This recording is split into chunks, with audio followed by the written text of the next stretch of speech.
Hello friends, welcome to my channel. कैसे हैं आप सभी? आई होप कि आप सभी अच्छे होंगे। लास्ट वीडियो में हमने वन वर्ड सब्स्टिट्यूशन को ठीक से याद किया था और आज हम उनके आगे के वर्ड्स को कंटिन्यू रखेंगे। तो चलिए देर ना करते हुए हम वीडियो को स्टार्ट करेंगे। साथ ही आप सभी की प्रिपरेशन कैसी चल रही है कमेंट सेक्शन में ज़रूर बताइएगा। और चलिए स्टार्ट करते हैं। साथ ही वीडियो पसंद आए तो वीडियो को कमेंट सेक्शन में ज़रूर बताइएगा कि कैसी लगी है और लाइक और अपने दोस्तों तक शेयर ज़रूर कीजिएगा। लास्ट वीडियो में हमने 270 वर्ड्स कंप्लीट कर लिए थे। आज हम 271 से स्टार्ट करते हैं। 271 है हाउस और शेल्टर ऑफ अ गिप्सी या a group of people specially traders और pilgrims travelling together across a desert. इसका मतलब होता है कि काफिला, अ ग्रुप ऑफ पीपल, ठीक है। यानी कि आपने मतलब लोगों का ऐसा समूह देखा होगा। ट्रेडर्स और पिलग्रिम्स यानी कि जो ट्रेवल करते हैं ना यात्रा के समय, तो वो एकदम ग्रुप में होते हैं एक साथ, ठीक है। तो वो सब कहाँ से गुजरते हुए, डिजर्ट से गुजरते हुए एक साथ जो ग्रुप होता है ना, उसको देखा होगा आपने। तो उस ग्रुप को क्या बोलते हैं? काफिला बोलते हैं, ठीक है। तो आप इसे ऐसे याद कर सकते हैं। इसका मतलब होता है कारवन, ठीक है। तो हाउस ऑफ शेल्टर ऑफ गिप्सी यानी कि काफिला। तो इसे आप ऐसे समझ सकते हैं कि यहाँ आपको दिख रहा होगा डिजर्ट, ठीक है। यानी कि डिजर्ट के रास्ते से होकर गुजरना, यानी कि बहुत बड़ा ग्रुप गुजरना। ऐसे समझिए कि डिजर्ट तो कितना बड़ा होता है ना, तो वहां पे लोग पैदल तो जाएंगे नहीं, ठीक है। तो वो कैसे जाएंगे? या तो कार से जाएंगे या फिर वैन से जाएंगे। तो कार वैन में आपको दिख रहा होगा कि कार और वैन, यानी कि जब लोग घूमने जाएंगे पूरे ग्रुप के साथ, तो वो कैसे जाएंगे? कार से जाएंगे या फिर वैन से जाएंगे, यानी कि कारवन। तो इसे आप ऐसे याद कर सकते हैं। ये वर्ड एसएससी की एग्जाम में 8 टाइम रिपीट हुआ है और अदर एग्जाम में ये वर्ड 1 टाइम रिपीट हुआ है। नेक्स्ट वर्ड है the dead body of an animal, यानी कि किसी जानवर की डेड बॉडी या मृत शरीर, उसे हम बोलते हैं पशु शव या कारकेस, ठीक है। तो इसे हम ऐसे याद करेंगे कि एक आदमी जो है ना, वो कार से जंगल की साइड से के गुजर रहा होगा, ठीक है। तो अचानक उसकी कार के आगे क्या आ गया? एक बहुत बड़ा जानवर आ गया, ठीक है। अब एकदम ब्रेक तो लगता ही नहीं है, क्योंकि वो तो अचानक आया जानवर। तो वो जानवर क्या हुआ? उस कार में मारा, कार के सामने आने से क्या हो गया? मर गया वो। तो वहां किसी ने देख लिया होगा कि इसने उस जानवर को मारा है, तो उसने क्या किया? उस कार वाले के ऊपर केस कर दिया, ठीक है। तो dead body of an animal, मतलब जो एनिमल की डेड बॉडी थी ना, मतलब वो कैसे मारा था? एनिमल कार के सामने आने से मरा था और किसी ने देख लिया था और उसने ऊपर क्या कर दिया? उसके ऊपर केस कर दिया, तो कार केस, ठीक है। तो इसे आप ऐसे याद कर सकते हैं। ये वर्ड एसएससी की एग्जाम में 2 टाइम रिपीट हुआ है। नेक्स्ट वर्ड है something which is considered to be very important, यानी कि जो बहुत ज्यादा इंपॉर्टेंट होता है या मुख्य होता है, उसे हम बोलते हैं मुख्य या प्रधान, कार्डिनल, ठीक है। तो कार्डिनल को आप याद कर सकते हैं, क्योंकि ये आपको याद भी होगा। कार्डियोलॉजी भी आपने सुना होगा, ठीक है। कार्डियोलॉजी मतलब हृदय रोग विशेषज्ञ, तो कार्डियोलॉजी से बना हुआ ये कार्डिनल, ठीक है। तो इसे ये आपको वैसे भी याद होगा, क्योंकि एक नॉर्मल वर्ड है, ठीक है, सभी ने सुना होगा इसे। ये वर्ड एसएससी की एग्जाम में 2 टाइम रिपीट हुआ है, इसे आप याद कर सकते हैं। नेक्स्ट वर्ड है a doctor who specialize in the study और ट्रीटमेंट ऑफ हार्ट डिसीज, यानी कि ऐसा डॉक्टर जो हार्ट डिसीज यानी कि हृदय रोग का मतलब ट्रीटमेंट करता है, यानी कि हृदय रोग विशेषज्ञ होता है, ठीक है। उसे हम बोलते हैं कार्डियोलॉजिस्ट, ठीक है। लॉजी का मतलब मैंने आपको बताया था साइंस, ठीक है। ये लॉजिस्ट जो है ना, मतलब लॉजी का मतलब साइंस से होता है और लॉजिस्ट यानी कि जो विशेषज्ञ होता है, ठीक है। तो कार्डियोलॉजिस्ट में कार्डियो मतलब क्या होता है? हृदय संबंधी, ठीक है, जो हमारे हृदय से संबंधित, हार्ट से संबंधित होता है। तो कार्डियोलॉजिस्ट यानी कि हृदय रोग विशेषज्ञ। ये वर्ड एसएससी की एग्जाम में 5 टाइम रिपीट हुआ है और अदर एग्जाम में ये वर्ड 1 टाइम रिपीट हुआ है, तो इसे आप ऐसे याद कर सकते हैं। नेक्स्ट वर्ड है the study of the heart in its action and disease, यानी कि जो मतलब हार्ट की जो स्टडी होती है ना, उसे क्या बोलते हैं? हृदय विज्ञान। अभी मैंने आपको बताया था कार्डियोलॉजी, ठीक है।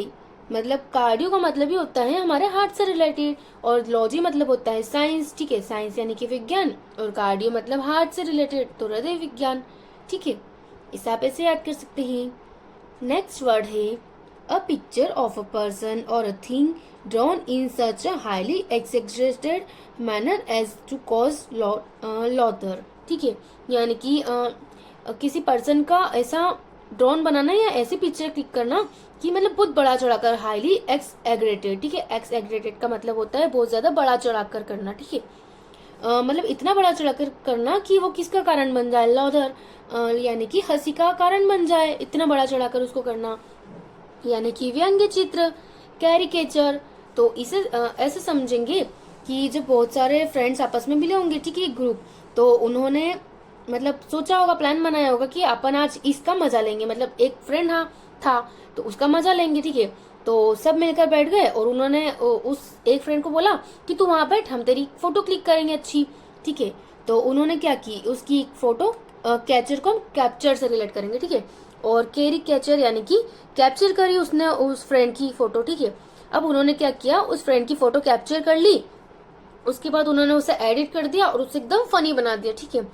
इतना फनी बना दिया कि जो भी उसको देखेगा ना वो एकदम हंसने लग जाता है, मतलब हंसी का पात्र बन जाता है वो, ठीक है। तो इतना बड़ा चढ़ाकर उसे एकदम एडिट कर दिया, इतना फनी बना दिया कि सब लोग हंसने लग गए उस पर, ठीक है। मतलब कि कैरिकेचर, उन्होंने क्या किया, कैप्चर करी फोटो को और फिर उसे एडिट करके एकदम फनी बना दिया, ठीक है। तो इसे आप ऐसे याद कर सकते हैं। ये वर्ड एसएससी की एग्जाम में 2 टाइम रिपीट हुआ है और अदर एग्जाम में ये वर्ड 1 टाइम रिपीट हुआ है। नेक्स्ट वर्ड है the war resulted in ruthless killing of many people, यानी कि मतलब बहुत सारे जो पीपल होते हैं ना, वॉर में आपने देखा होगा कलिंग का युद्ध हुआ था अशोका का, तो उसमें क्या हुआ था, बहुत सारे लोग मारे गए थे उस युद्ध में, ठीक है। बेवजह मारे गए थे ना सारे लोग, तो उसे हम बोलते हैं नरसंहार, यानी कि जो बहुत ज्यादा लोग बहुत मैनी पीपल्स क्या हो जाते हैं, किलिंग यानी कि बहुत ज्यादा पीपल, मतलब जो डेट हो जाता है ना उनका, तो उसे हम बोलते हैं नरसंहार यानी कि कार्नेज, ठीक है। तो इसे हम ऐसे समझ सकते हैं कि ये जो कार्नेज में आपको दिख रहा है कार, ठीक है, और न को हम नहीं से रिलेट करेंगे, ठीक है, ठीक है। और ये जो एज दिख रहा है, ठीक है, ये एज यानी कि वो जो एज होती है वो, ठीक है। तो कार ने क्या किया कि जिनकी एज भी नहीं थी ना, मतलब बहुत छोटे थे बहुत बड़े थे, उसने एज भी नहीं देखी और कार ने क्या किया, जितने भी लोग थे उन सबको उड़ा दिया कार के सामने से, एकदम तेज कार लेके आया और सबको उड़ा दिया। उसने क्या किया, एज भी नहीं देखी, मतलब उसने बहुत सारे लोगों को उड़ा दिया, ठीक है, कार से, मतलब छोटे बड़े सारे लोग थे उसमें, तो सबको उसने क्या किया, कार से टक्कर मार दी तो सब मर गए। तो उसे हम बोलते हैं नरसंहार, यानी कि जब बहुत सारे लोगों को एक साथ मर जाते हैं तो उसे नरसंहार बोलते हैं, ठीक है। इसे आप ऐसे याद कर सकते हैं। नेक्स्ट वर्ड है एनिमल्स दैट ईट मीट, यानी कि ऐसे जानवर जो मीट यानी कि जो मांस खाते हैं, उन्हें हम बोलते हैं मांसभक्षी यानी कि कार्निवोरस। ये वर्ड एसएससी के एग्जाम में 4 टाइम रिपीट हुआ है और अदर एग्जाम में ये वर्ड 2 टाइम रिपीट हुआ है। तो कार्निवोरस में आपको दिख रहा है ना ये वोर, इस वोर का मतलब भी होता है कि जो एकदम बहुत ज्यादा लालची होता है खाने का, ठीक है। अब इसे हम ऐसे याद करेंगे, यहाँ आपको दिख रहा है कार, ठीक है, और यहाँ पे दिख रहा है नी यानी कि नहीं, ठीक है। तो जब एक आदमी है, ठीक है, अगर या कोई भी है, अगर वो घने जंगल में जाएगा और कार लेकर नहीं जाएगा, ठीक है, अगर वो कार से नहीं जाएगा और घने जंगल में जाएगा तो वहाँ जो जानवर होंगे ना वो क्या करेंगे, उसको वो तो खा जाएंगे ना। अगर कार होगी उसके पास तो वो बच भी जाएगा, लेकिन अगर कार नहीं होगी और अगर वो ऐसे पैदल निकल जाएगा तो वहाँ के जानवर क्या हो जाएंगे, वो तो उसको खा जाएंगे, क्योंकि वो तो मांस खाते हैं तो इंसानों को भी खा ही जाएंगे। तो कार्निवोरस यानी कि अगर आदमी कार लेकर नहीं जाएगा जंगल में तो वोरस मतलब होता है खाने का लालची, मतलब जानवर तो उसको खा ही जाएंगे ना। तो इसे आप ऐसे याद कर सकते हैं। नेक्स्ट वर्ड है song which is sung in a church by a group of singers, यानी कि चर्च में जो सिंगर्स के ग्रुप के द्वारा जो सॉन्ग गाया जाता है ना उसे हम बोलते हैं ईसाइयों का भजन, ठीक है, यानी कि कैरोल। तो ऐसे समझ सकते हैं कि कैरल को हम केरल से रिलेट कर सकते हैं, ठीक है। केरल में आपको पता होगा कि जो ईसाई लोग हैं ना वो ज्यादा रहते हैं, ठीक है। तो कैरल को हम केरल से समझेंगे कि केरल में क्या ईसाई ज्यादा रहते हैं, यानी कि वहाँ पे चर्च भी होंगे और चर्च में क्या गाया जाता है, ईसाइयों का भजन, ठीक है। तो कैरल को हम ईसाइयों से रिलेट कर लेंगे और ईसाइयों से क्या याद आएगा आपको, ईसाइयों का जो चर्च में गाया जाता है भजन वो। तो इसे आप ऐसे याद कर सकते हैं। नेक्स्ट वर्ड है अ पर्सन हु ड्रॉज और मेक्स मैप्स, यानी कि ऐसा व्यक्ति जो मैप्स बनाता है, ठीक है, या मैप्स को ड्रॉ करता है, उसे हम बोलते हैं मानचित्रकार यानी कि कार्टोग्राफर। तो आपने एक कार्टून देखा होगा ना, कार्टून मतलब एक कार्टून देखा होगा आपने, डोरा दी एक्सप्लोरर जो पहले आता था, ठीक है। तो ग्राफर मतलब क्या होता है, लिखना, ठीक है, या बनाना। तो कार्टून का ग्राफ बनाना, यानी कि आपने जो कार्टून देखा था ना उसमें आपको पता है कि वो सर्च करने की बोलती थी और आपको बोलती थी कि आपको मैप दिख रहा है, तो उस मैप में क्या होता था, मतलब वो जो मानचित्रकार रहता था उसमें मैप दिखता था, ठीक है। तो कार्टोग्राफर को हम मानचित्रकार से याद करेंगे। ये वर्ड एसएससी की एग्जाम में 12 टाइम रिपीट हुआ है और अदर एग्जाम में ये वर्ड 5 टाइम रिपीट हुआ है, तो इसे आप ऐसे याद कर सकते हैं। आज की वीडियो में हम इतने ही वर्ड्स रखेंगे, इसके आगे के वर्ड्स को हम नेक्स्ट वीडियो में कंटिन्यू रखेंगे। आपको हमारी वीडियो कैसी लगी कमेंट सेक्शन में जरूर बताइएगा। वीडियो को लाइक और अपने दोस्तों तक शेयर जरूर कीजिएगा और चैनल को सब्सक्राइब कीजिएगा। नेक्स्ट वीडियो में मिलते हैं।